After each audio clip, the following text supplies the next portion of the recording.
we on? A certain man one day so pondered, what can you give another person? Sympathy?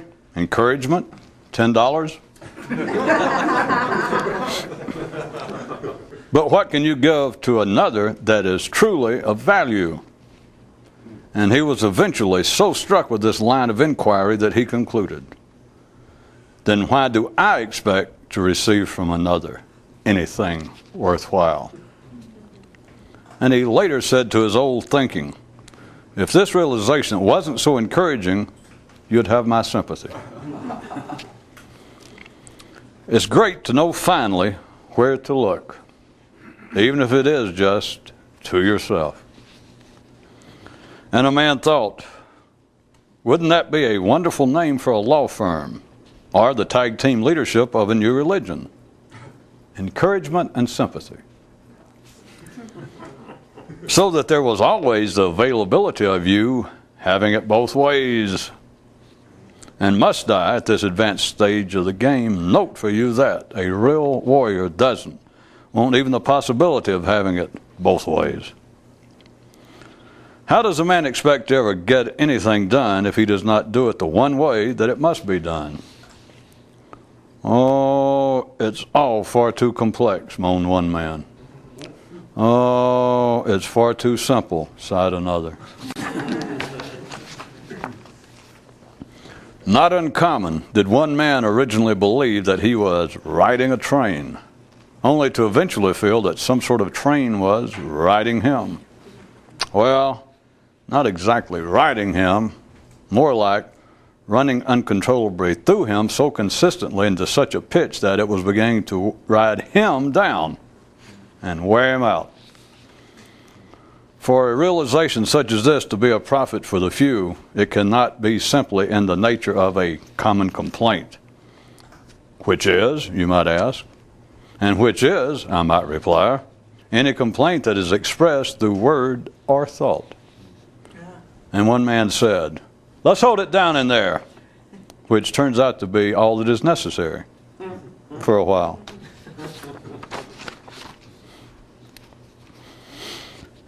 There is no time but now.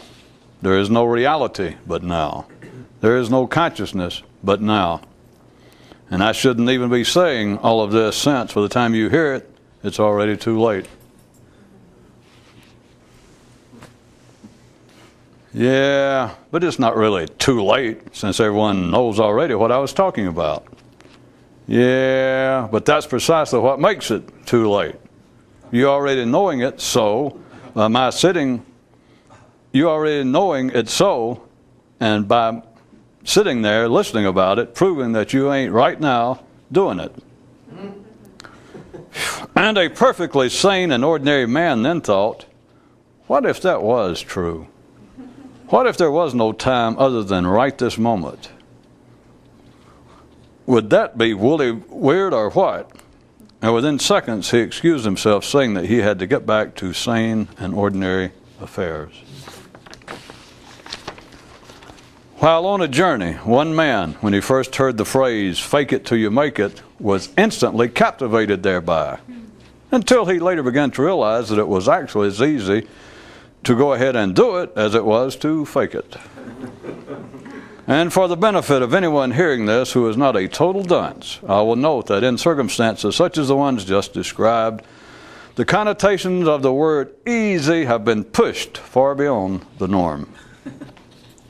In fact, fascinatingly close to a place whereat the concepts of easy and joyfully painful somehow threaten to connect, if not merge.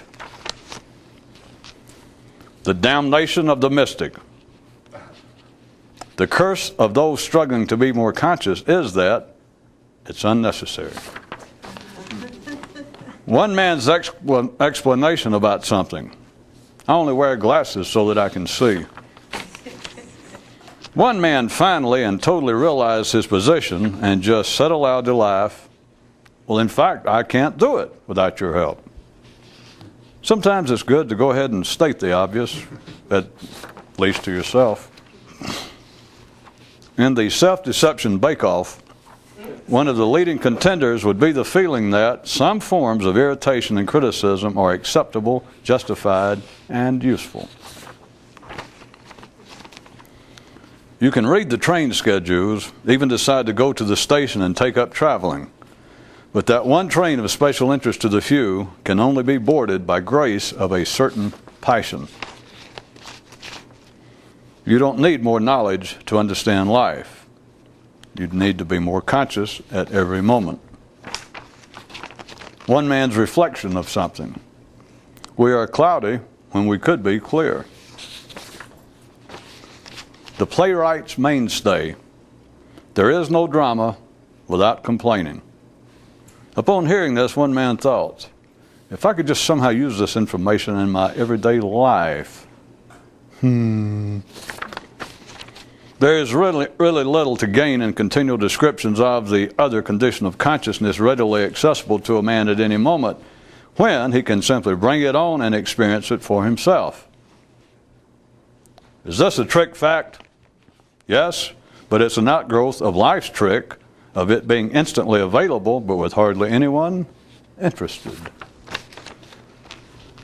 The body lives by comfort. The body lives by habit. Emotions live by comfort. Emotions live by habit.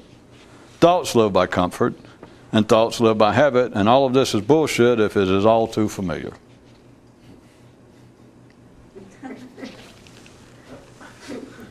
There was once an established ruler who had many, many enemies, but he kept them all at bay by the use of repetitive, common bullets. Life, efficiency be thy name, but better yet, low-level consciousness. Hey, you got the same name. And for the sake of any listening to this who are not complete dimwits, let's make note of the fact that the few do not necessarily, in every circumstance, look upon that which is efficient as being the most desirable and useful for their own mysterious intentions. Routine consciousness is like a compass without a magnetic north. Conversation between two. There are some things that shouldn't be said. Shouldn't be said or can't be said. Okay, there are some things that can't be said. But you first said things that shouldn't be said. All right.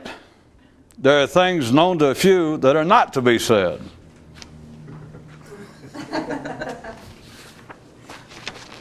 One man's note regarding something. We are full when we could be empty. Even though it is not strictly a mental function, no one will ever achieve another state of consciousness without having a mental resolve to do so. And one man thought, we're all out of whack, but we could be aligned. If perhaps we realized that we were born out of whack. A father said to his son, without life's help, you haven't got a chance. And the boy responded, when you say life, are you spelling that like F-A-T-E or G-O-D or D-E-S-T-I-N-Y? To which the elder replied, you can spell it any damn way you want to, but what I said still holds. How can you better define a beneficial progenitor than by such terms as direct and to the point? And most assuredly one not distracted by the mind and its minions. And as the lad's understanding increased, his appreciation deepened for the many, many rational conversations that he and his father almost had, but that the old man had the wisdom to derail in time. Men speak and dream of various freedoms, but the only one worth an alert man's attention is freedom from self-deception. Trains re-examined. If you wish to travel, the apparent conveyances available are both helpful and hindering. Knowing their names help you get started, But then, listening to their continual whistling will eventually stop all forward motion. Buddha leaned out of the cab and asked, "Is that a cow on the tracks up ahead, or just the fat of the land? I mean, of your mind?" There was once an explorer on a ship who could never make landfall because the rocking of the boat kept him from holding the sextant steady.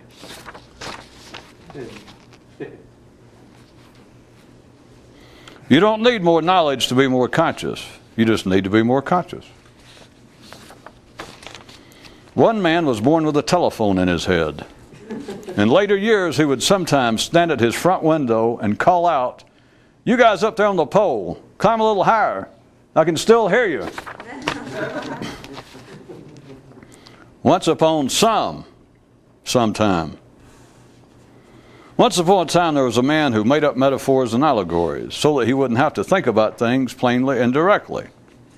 Of course, there are also bunches of people who want to hear metaphors and allegories so that they won't have to blah, blah, blah, blah, blah, blah, blah. There was once a man who was born with a telephone in his head. Oh yeah, we just did that one. One man's comment concerning something: "We are busy when we could be still."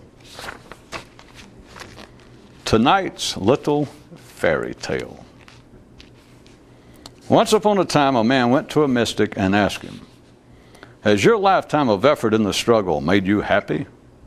And the mystic pondered this for a bit, then said, "Being a mystic, I am obliged to be truthful with you. So, to take your word, happy, as it is normally used, I cannot say that my efforts have made me happy, but I will say that had I not spent my life involved with the struggle, I would have been intolerably miserable."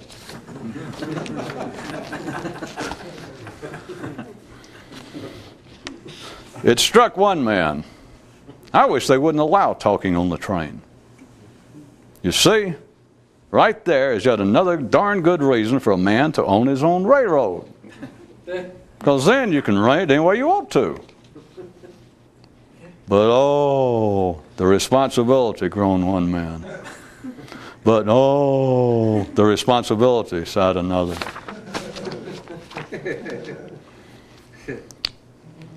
As a result of the progress he made in the aftermath of what he had originally perceived to be a tragedy, one man thought, "It may have been the best thing that ever happened to me." And upon a moment of further reflection added, "Everything that ever happened to me was the best thing that ever happened to me." That was on his behalf.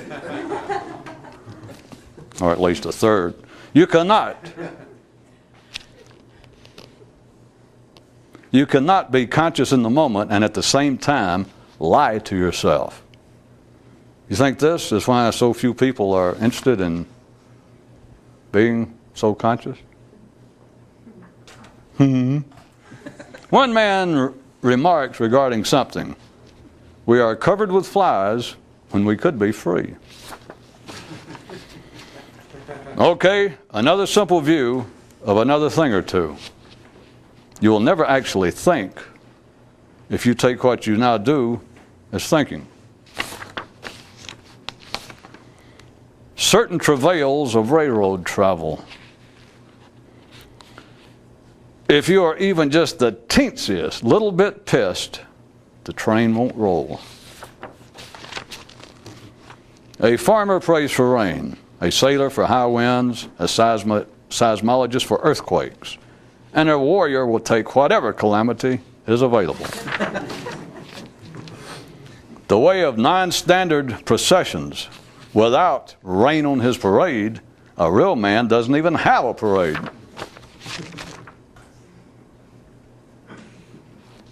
The fact is, everyone believes that they are fully conscious.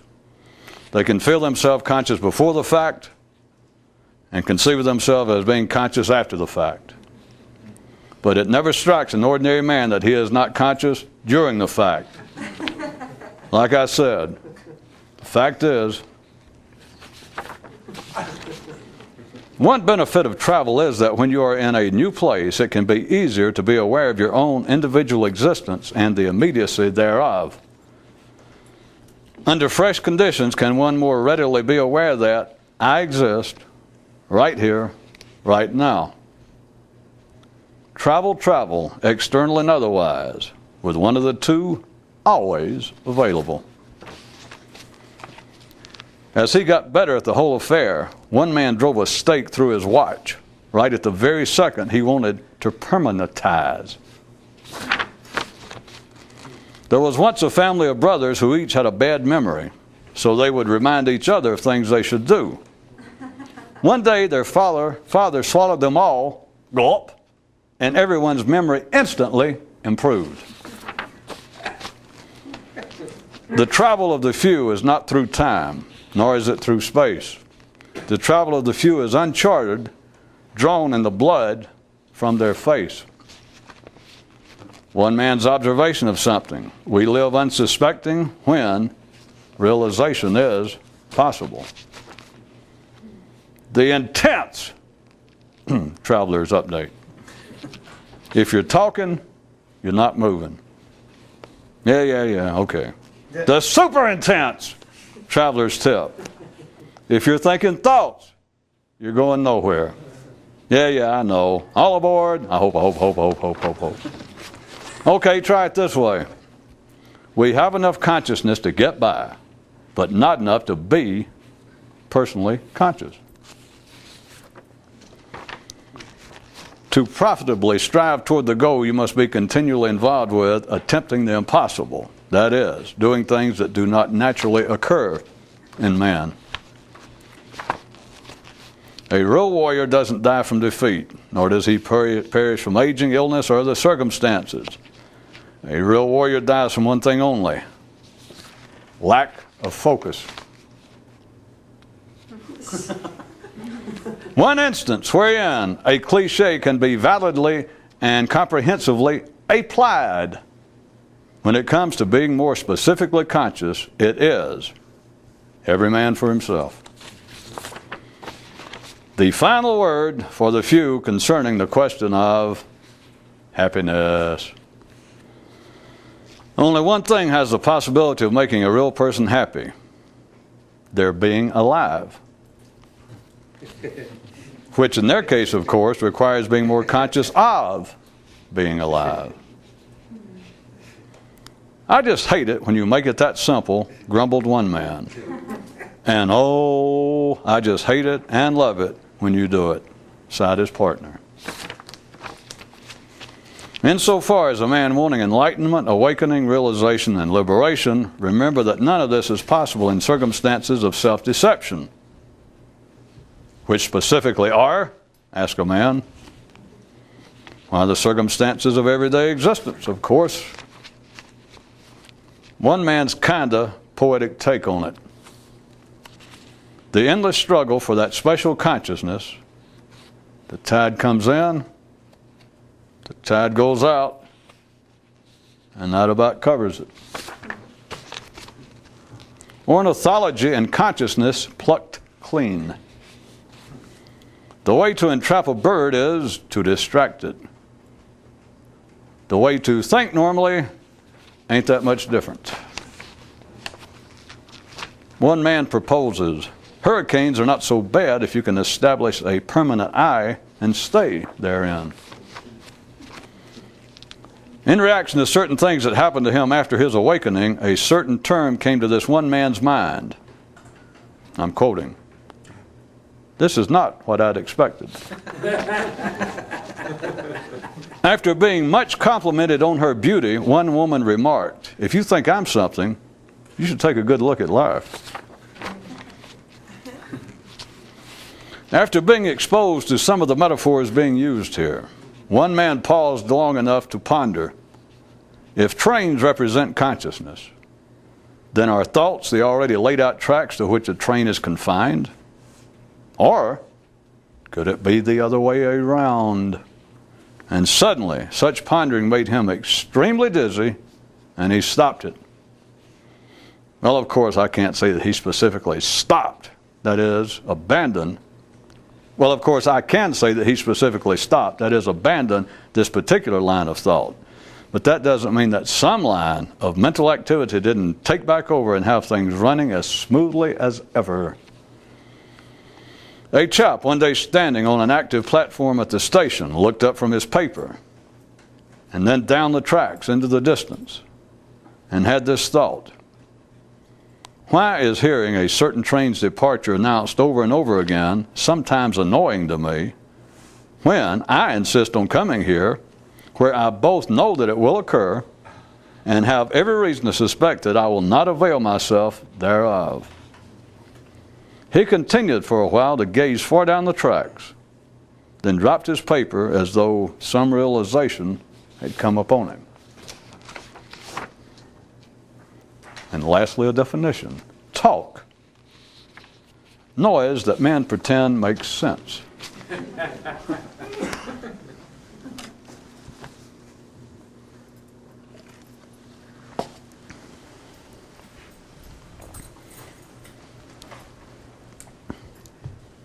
Since all sane people are not totally satisfied with life, what would you suspect would be the most common answer? That we could always make the common denominator of sane people's reply if you ask them, what is the primary problem, the primary shortcoming of humanity that keeps them from being happy?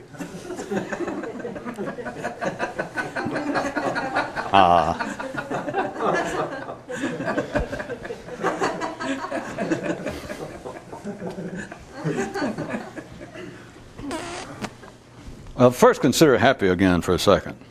Do you realize that besides the fact of humans being the one with language, but animals are not happy? If animals could suddenly talk, and if we could have it both ways, that they could talk and if they could talk in the sense that men can, but still had their own background, the latter would preclude the former, but if we could do it, and we ask them about being happy, they've got no knowledge of being happy. And I'm not playing with words, but their version of it would be to be satisfied. Satisfied. Which, of course, at your animal level, is all that can be asked for. The body is not happy. The body is not happy to survive. It is satisfied to survive. And that is all that an animal could express, if it could express anything. That the best it could make out of the notion of happy would be, what do you mean satisfied? Like a good meal, a good screw, a good sleep, a good roll in the dust, the mud, the water. That's happy to them. But you look at them and they don't go. They do whatever it takes to make them satisfied, and then they normally roll over and take a nap, smoke a cigarette and take a nap, and that's it. So where does the idea, well, that's tied to what I was going to say about what would be humanity's general response to the question as to what is the primary problem that men face. What holds men back? What is the biggest stumbling block to human evolution? What is the biggest hindrance to the collective happiness of man? Now, we are beyond the survival level, remember. We're speaking about that which is unique to man. So we're not talking about people who are starving. We're not talking about people who are faced with a daily question of survival, because that would be back to the satisfied level. We're talking about the level at which people who might be hearing this operate, live. Humanity's, I don't think there'd be any question, their response to what is the biggest hindrance, what is man's biggest shortcoming, flaw, etc., would be his aggression. If you think about it a second, everything from social, from quite mundane social observations to those of a religious bent, even though they would use different terminology. What appears to be, and I'm not saying that the observation is lacking or askew, would it not seem to you that if you just think about, not beyond the survival level, but just among civilized people who have no problem surviving day to day physically, what is it between individuals to ordinary mind, it seems to be on a larger scale. When they ponder, if they're asked such questions, they would take it on probably on a larger level. What does it seem to be the problem between groups of people, between nations, religious groups, cultural groups? What seems to be the problem? All the way from the individual, not discounting that, but the individual, the violence in one's neighborhood, to the violence on the international scene between nations. You think about it, and one more time, we're not talking about two countries perhaps fighting over having border skirmishes, and both nations are operating at the bare subsistence level, and they're fighting over a water hole, or they're fighting over the one plot of ground that is fertile. We're talking about sophisticated, civilized people, just the mainstream of this planet now. Every time you find an occasion of everything from nations to individuals fighting, what is it? They're not fighting over any longer physical. That they're not fighting simply, as I said, if they're beyond the survival level, they're not fighting physically over a water hole. And they are not, so that takes care of the physical. And they are not fighting regardless of what they say. Because anyone with a modicum, anyone with the ability to focus their attention and to be objective for several seconds, notwithstanding the fact that men claim otherwise, men do not fight, nations do not fight over theories. They do not fight over ideas. Do men fight over ideas individually? No. There is no such thing as mental aggression. It is said there is, which is almost a side subject, but to some of you it may be immediately obvious, or maybe in a few seconds when I keep pushing it. Men claim otherwise, that nowadays, here it is, the 21st century upon us, and civilized nations now, there are many civilized nations now, are in some form of conflict, either overt or it's just a passing moment of quietness between outbursts. But right now we know all over this planet, figures, the UN or somebody puts out figures at all times, and it seems like constantly nowadays there's something like 157 wars, undeclared and otherwise, going on this planet at any given moment. Some of those are not adherent. Back to what we would consider to be the civilized, mainstream countries, peoples, cultures of this planet, there are a handful of instances right now that we all know, they're in the papers constantly, of people who were civilized, had on suits and ties, college educations, they were not living at the hand-to-mouth level, they had art, they had architecture, they had science, and they fell into warfare. The kinds that bring an end or bring a temporary halt to any progress. And they began to devolve right before your very eyes. And when they're interviewed, when someone asks what happens, and it's an accepted fact, it's not that they are misleading the public. They're misleading themselves just by being who they are, by their level of consciousness. They're engaged in that kind of continual self-deception.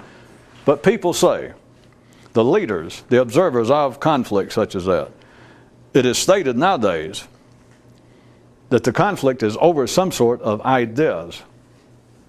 Anything else will be subordinate to that. Anything else will be like a side issue that just happened to arise. That, yeah, we may end up now we're fighting over that mountain range, or we're fighting over a certain highway, but we would not be fighting over the highway. We would not be fighting over physical territory had not the original conflict between our diverse political, economic, religious ideas come to loggerheads. So the rest of this, even they dismiss it. Somebody says, well, we can't believe that two civilized countries like you are fighting over a lake.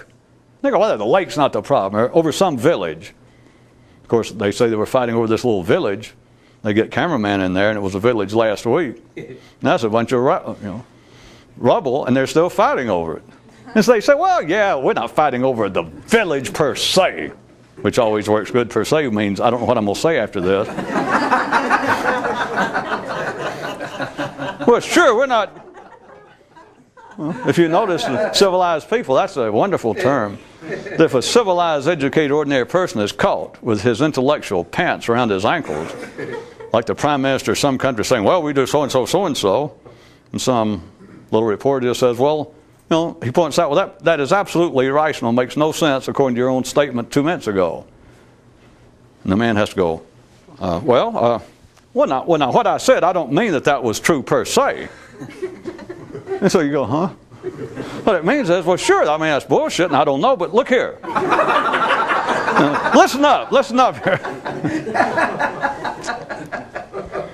The point is, the sophisticated, ordinary people, they will say, if it's pointed out that, well, you're fighting over a village or something, how can you explain? You said it was over. Anyway, if it comes about, all I want you to see is, even though that may be where the most blood is being shed over what appears to be a fight over a piece of territory, they will still dismiss that as being of no great consequence. Well, yeah, it may be going on. You know how it is when you're out in the field and hostilities are hot.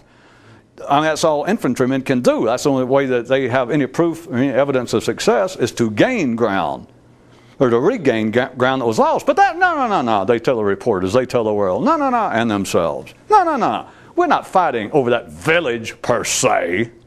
No. It is much deeper. It is so much more than that. And even if they cannot enunciate it in any way that makes any great sense, which is why they're in the foreign service or that they're a prime minister and a spokesman for the government, is to be able to take things that make no sense and go and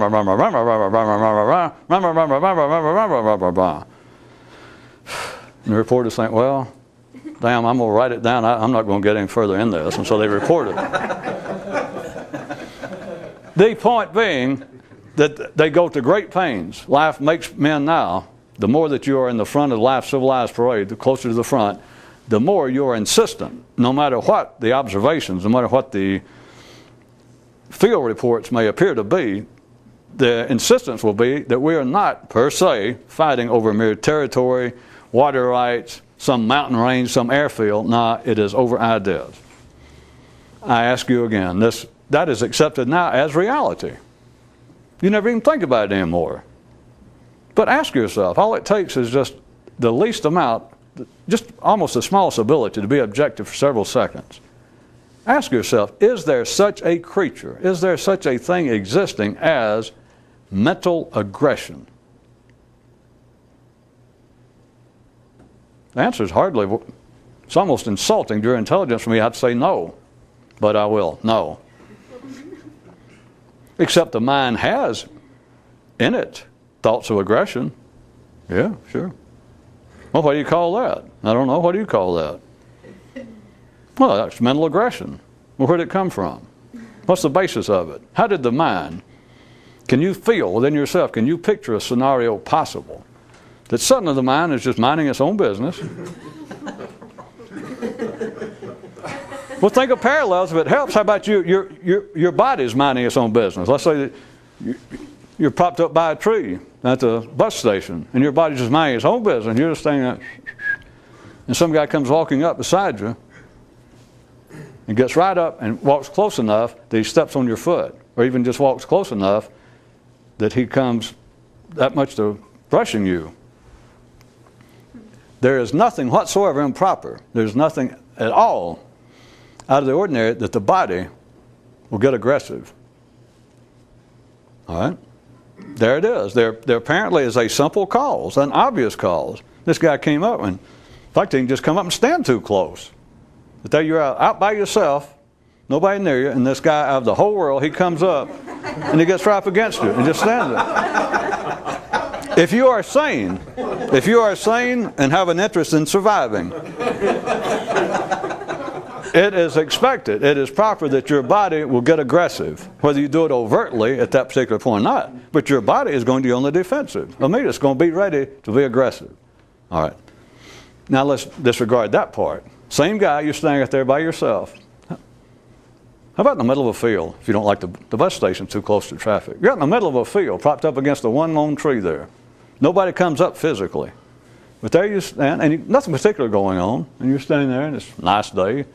Of course, your mind's running, and your dream's bopping around, boom, boom, boom. Well, no, let's bring a guy into it. I'd keep the simile, the parallels, a little more parallel. You're standing there, do, and a guy walks up, and you feel no physical threat. He doesn't get too close. He doesn't invade your space. He shows no signs or no vibes coming out of him of any type of threat or aggression. He just comes up, he nods, and you nod back. He stands there, not too close.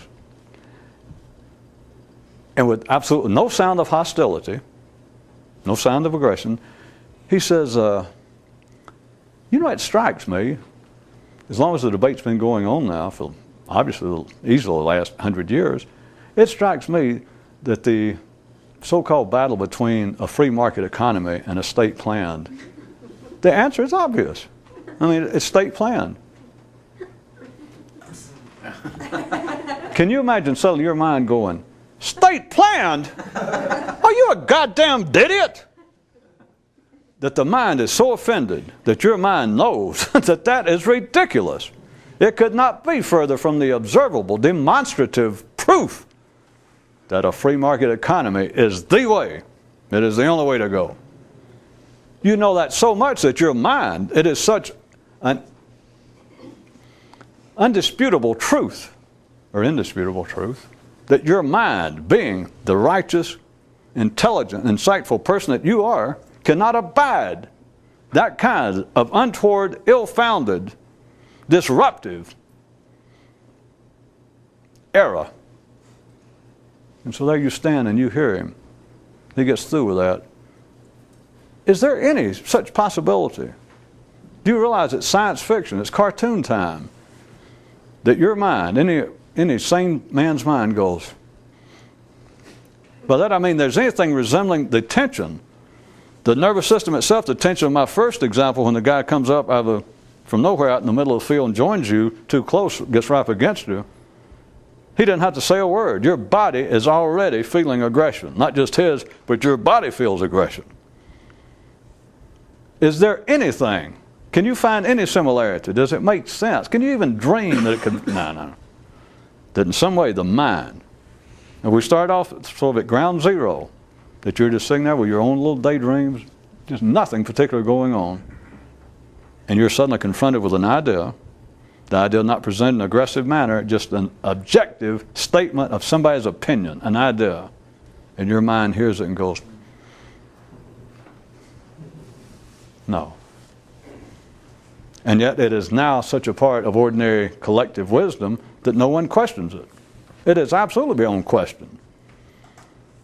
Which again, I don't need to turn into a sermon, but here's one of the obvious examples again of humans being ordinary humans, the majority, those that outnumber us, many, many millions to one, that they see reality as being one thing, they accept it as one thing, any comment to the contrary is insane, and yet here it is just as obvious as it could be. All an ordinary person would have to do, if they had any intelligence, if they had anything resembling a properly functioning brain, they could do it a lot faster to themselves than it took me. I spent 5 or 10 minutes on that damn thing about the guy staying out there trying to compare physical aggression.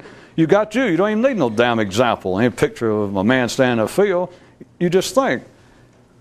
You'd first realize, okay, he's wrong about, at first it sounded as though I was wrong because there is such thing as mental aggression, because I got a pretty bad temper. A lot of things irritate me. Whether I say anything or not, a lot of things irritate me, and I think about them, about how stupid people are, how wrong people are, all the damn criminal, insane activity that goes on. Yeah. And I say, but wait a minute. Is that actually, can you feel, does the mind, and they could go through something, that like I did, it's just simply observably true that something is wrong. That would be the minimal that they would come up with, if they would realize that something is wrong in this idea that there is actually a creature mental aggression. There is no such thing. The mind is not aggressive. The brain, forget the mind, that sounds too vague and open to speculation. Your brain, if there's any part of your body that is not aggressive, it's your brain. There'd be much more likelihood if they had their own little biceps and fists that your stomach would get aggressive, or that your liver, that sees you pick up a bottle of booze and your liver might go, listen, I've about had it. Your body is where aggression is. Your brain, there's no such thing as aggression. An idea does not make the brain aggressive. Sorry. So where does it come from? Animals can only be satisfied, not be happy. And you cannot be happy if you're aggressive. Where does aggression come from? It would seem to be then. I'll go ahead and short circuit some of it. The brain is not aggressive. Ideas do not cause the mind to be aggressive. There is simply no such thing as mental aggression. But everybody talks about the conflicts of ideas, I repeat, and it's now an accepted fact that civilized people, as abhorrent as war is and conflict, at least civilized people now, at least, this sounds like, I'm sounding like now a spokesman for humanity. I hate to say it, but at least some of the civilized nations of this world, at least, I know it sounds kind of ooh, but at least we're beyond the point of fighting over things like Helen of Troy. Where over that? Nations don't go to war to go kidnap or to regain the princess. We don't fight over sex. Nations don't fight one another over sex. And civilized nations do not fight each other over territory. That's what we have the world court for. They fight now. Remember, I'm still doing an imitation of a spokesman for life. They go, I know this sounds still questionable, which it is, but at least, at least we're no longer fighting over those childish, simplistic things. At least now, I know it doesn't sound good, but at least, it's some kind of progress, at least we're now fighting over the world of ideas. Does anybody understand why I went through all that? That would be, I've never heard a spokesman for humanity or the UN or anybody say that, but that would be a feasible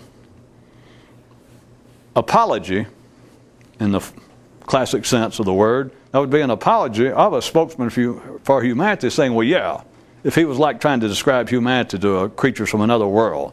They go, yeah, you look upon us and we think you've had thousands of years and we're still involved with aggression. We've got these conflicts going on. But at least in the forward-thinking civilizations, the more progressed areas, at least, I know it sounds silly, folks, you tell the people from other worlds. I know it doesn't sound right. I know we're not perfect yet. But at least we're not fighting simply over physical, sex and territory and food. At least we're fighting, I know, but at least we're fighting over ideas. It shows we're making progress. It does. It does sound like progress, if anybody tried to say that. Except for the fact they're not fighting over ideas. Because to have conflict over ideas, you have got to have aggression, and you have just proven, at least to my satisfaction, that there is no such thing as mental aggression. There's only one form of aggression. It comes from the body. It does not go in man straight from the body to the mind. It goes to emotions. What men call emotions are nothing but survival instincts renamed. They're survival instincts touched with mental activity, touched with imagination, but all forms of mental activity. Emotions are survival instincts in conjunction with words. That's all they are. If you could take it that far, I'll just press ahead like you can, like you already did, then men will discount. It's just obviously true that men are not fighting over ideas, because there is no mental aggression. It is not men's minds defending one idea against another. That is not there's no such thing as brain aggression. So, if men are more than mere animals, then what is it they're fighting over? On what basis are they aggressive? The only thing left that someone would finally say, well, all right, you're saying that it comes from emotions and that gets interpreted some way as the mind. All right, that's the beginning. Let's go from there. That men are fighting, that they're emotionally aggressive.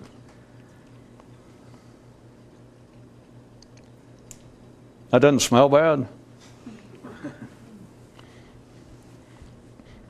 If it is, as I say, an easily observable fact that no animals have anything resembling.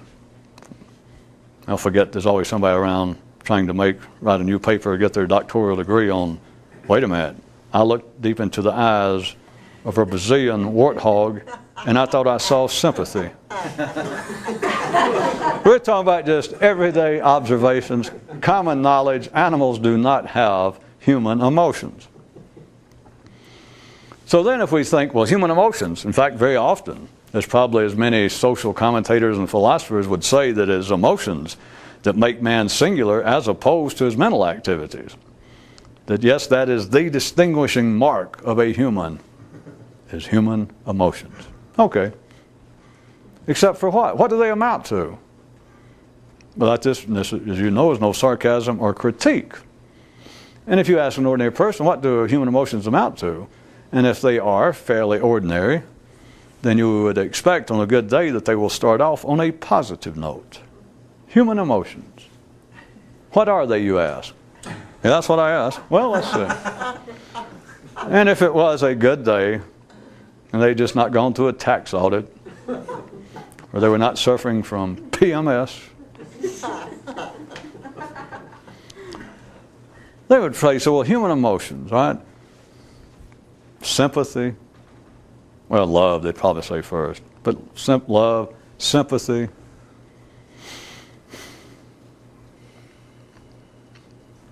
What else would a reasonable person do starting out on the positive note? Now, if you stared at them and made them uncomfortable, like you could start coming up with synonyms, and I could do it, but think yourself, if an ordinary person was trying to give a description, you say, what are human emotions?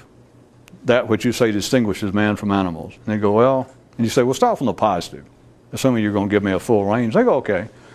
Then love, sympathy.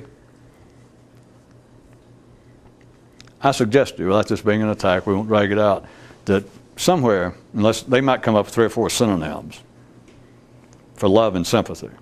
But even they would, within 2 or 3 synonyms, sort of lose interest and press on to the juicier parts. Love, sympathy. Oh, charity. Charity. Did I say love? Yeah, love, sympathy. Charity. And, well, we can't leave out hate, prejudice, hostility, anger, criticism, and they start. There being no particular verbal answer I have in mind other than the obvious one, does not anything about human emotions, if you just think about it, just on the basis of what I did or in your own way, to say that human emotions are the function that makes man unique. If you're pushed and you go out, in what positive way does it make him unique? I'm telling you, love and sympathy. You can go ahead and think about yourself. From any ordinary view, not my view, but the way in which emotions are taken, and a man could talk for another 10 minutes giving me descriptions or synonyms, and that's about it. And that can go into sympathy. But they always want to say love, I know that. And they drag in love to family love, romantic love, love for one's children, love for one's ancestors, and then again to sympathy. Does it not strike you as strange that the distinguishing feature of man by many reports can be summed up? When you say, well, it's a function, you go, well, describe the function. How does the function manifest itself? And they can only come out with one manifestation, or 2 if you want to let them stretch it. Come up with 2. And if you say, well, is there a downside to it? And they go, well, sad to say, yes. And I'm not saying that all the downside are not synonymous, but whereas they would probably stop in the listing of the positive with 2 or 4, as I said, even they began to find it unwittingly, find it redundant after they went love, charity, love, sympathy. Oh yeah, and love, sympathy, charity, and and like that. Now, so, well, how about the downside? Well, okay, hate, anger, prejudice, greed, envy, prejudice, ill will, and they just go on until you get sick of it. Not that they're all not the same thing, it's just all aggression. But it strikes the human mind, if they're asked about it, that human emotions, again, we start off that by many accounts, probably the most common account, if you present it in that way to a person, a question, is if you ask them, what is the singular characteristic, the singular operation in man that stands him above and apart from every other creature? People would get around to finally emotions. Some people would try to make a religious, give it a religious connotation, but we get down to emotion. And then, so we establish that. We take that is a very common approach. And then we say, well, describe how, pretend I don't know what human emotions are. I just got here. how do they manifest themselves? What do you mean by emotions? What would I understand? And they go, well, all right, love and sympathy. You go, well, is there a downside? And then they start stringing out all of the others, which would simply still amount to aggression. Does none of that strike you as open to further question?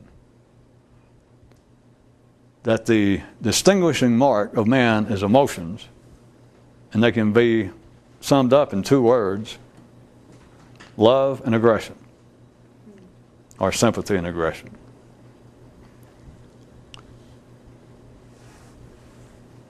If aggression, back to where we started, if ordinary people, which I suggest they would say that the stumbling block, the biggest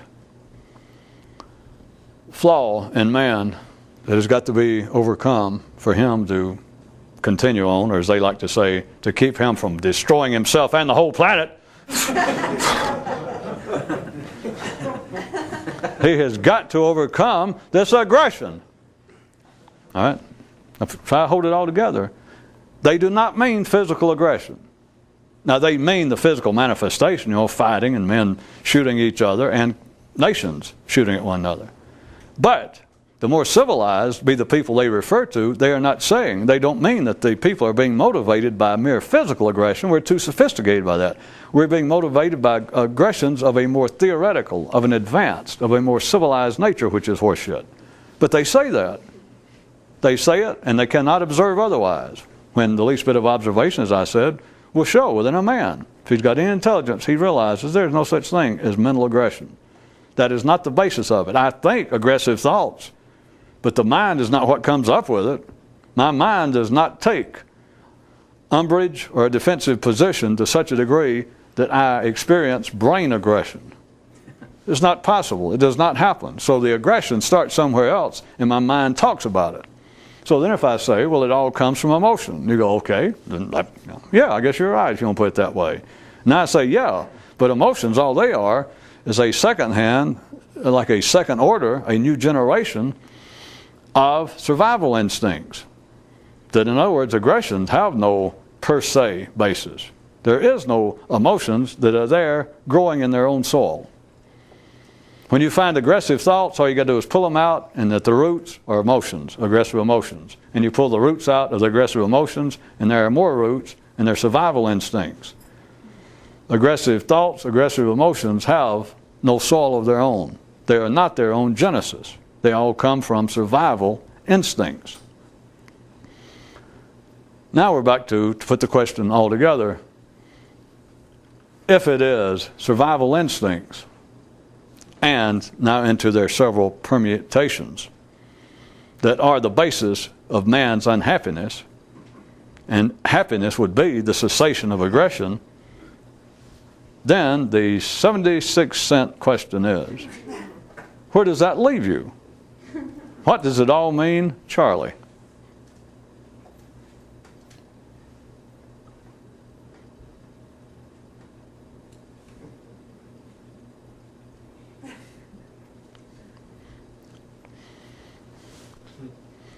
If you ask civilized people, what is the goal of life? What is the purpose? What would you, had you a wish, what is the purpose? What would you wish for? Happiness. And what stands between you and happiness? And they're completely lost. They'll give you examples, personal anecdotes. But if you say, no, what stands between you and happiness? You describe happiness as a thing unto itself. Yes? You see it as a goal. Then there's got to be something or some things that stand between you. Don't give me examples. Give me a name. Something similar to happiness. You know, a something, a function, a malfunction even. But an entity that you can describe that stands between you and additional happiness. No one knows. Like I said, they will attempt to give you an example. But if you say, no, I don't want an example. Describe the phenomenon itself. Describe the general, not the subcategory, not an example, not a locality, but a universal. What is it that stands between you and happiness? On a day-to-day basis, on a personal basis, or expand it? because it will have to be connected some way. How do you see it? As being that which stands before humanity's progress toward happiness. Whether it be worthwhile dragging it out of a man or not, what it amounts to is aggression. The examples they would give. The religious would give examples of un-Christian-like, un-Jewish, un-Muslim behavior, which would all be forms of aggression. That's all it takes to be an infidel by any religious view, is to be aggressive. Because all religions say is the whole point of it is to be full of love. In other words, to be non-aggressive. That would be the religious man's view. The non-clerical view of life would be to simply stop the political, the idealistic. And of course, obviously, what little physical, crude aggression is still left on the planet. They see it. If it was pointed out that aggression is it. Well, I shouldn't say they see it. They see examples of it, but they cannot see that would be aggression. So the question I was leaving you with for at least a minimum of 72, or was it 76 cents? If it is aggression that stands between a man and happiness, are you sure that that does not have any validity in a man attempting to be more conscious? Except remember, there is no higher nervous system source of that kind of aggression. Whereas what you're attempting to do is at the very cutting edge, at the very front rank of human evolution, is trying to affect your own consciousness, and yet you're being plagued by something that is at the tail end, that is at the back of the parade. And people treat it as totally otherwise, that I am fighting today's demons. Humanity is not perfect by God, but at least we're now fighting more of the proper foes. I'm too advanced. I don't believe in this crap about Jehovah's got it in for us and that man sinned. Listen, I've been to school. I've been to college. I've been around. I see now it's other things we must fight against. Oh, really? Yes.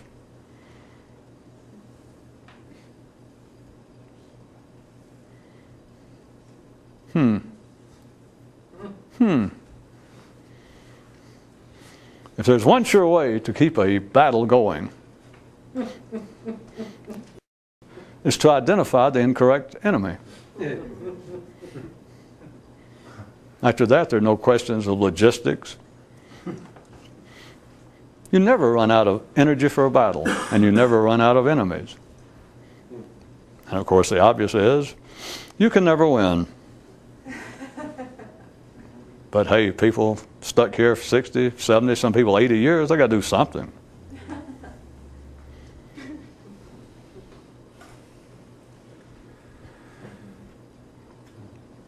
Turn off the tape.